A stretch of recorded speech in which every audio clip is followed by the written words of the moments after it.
Hello, everybody, and good morning or afternoon, whenever it is you're watching this. It is Miss McBride again, and today I'm going to be continuing with narrative writing.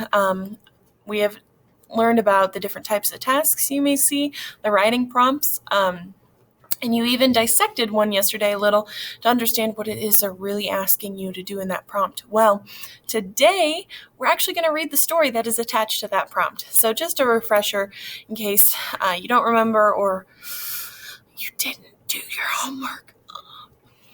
Here's the prompt from yesterday. In the passage from Magic Elizabeth, the author creates a vivid setting and two distinct characters, Mrs. Chipley and Sally. Think about the details the author uses to establish the setting and the characters. Write an original story about what happens when Sally arrives at Aunt Sarah's house.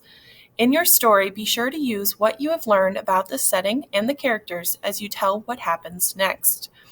So that's a big prompt, but basically what they are wanting you to do is to write a story, use what you've learned about the characters and the setting, to tell what happens next. So this is that finish the story kind of prompt where they're going to start the story and then you have to pick it up and finish it. So if we have that writing story map or narrative story map, they're going to start it, you have to finish it, okay? So the first thing we need to do is read the story. So if you want, I will read it aloud. If not, you can stop here and read it yourself. From Magic Elizabeth. It all began one rainy night at the end of a summer. As if we didn't have enough troubles, groaned Mrs. Chipley. There it goes and rains on us. Sally, clinging to Mrs. Chipley's plump hand, was almost running to keep up with her. The bright feather on Mrs. Chipley's black hat, which had started out so proudly erect, had gradually wilted, and now dropped sadly down the back of the lady's stout neck.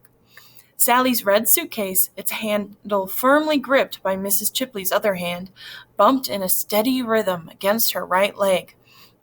But Mrs. Chipley strode purposefully on, as if she had no time to notice small discomforts. The two of them had come all the way across the city on a bus, and during the ride the sky had darkened and the street lights had bloomed all at once. High-piling storm clouds snuffed out the light of the round orange moon. As they stepped off the bus, the branches of the tall trees rattled like bones in the wind.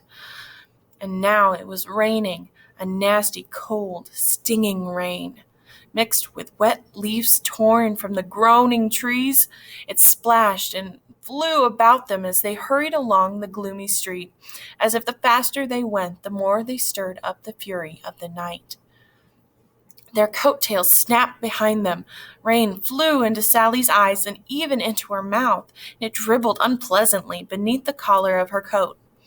Raindrops hitting a large mailbox echoed like drum beats down the street.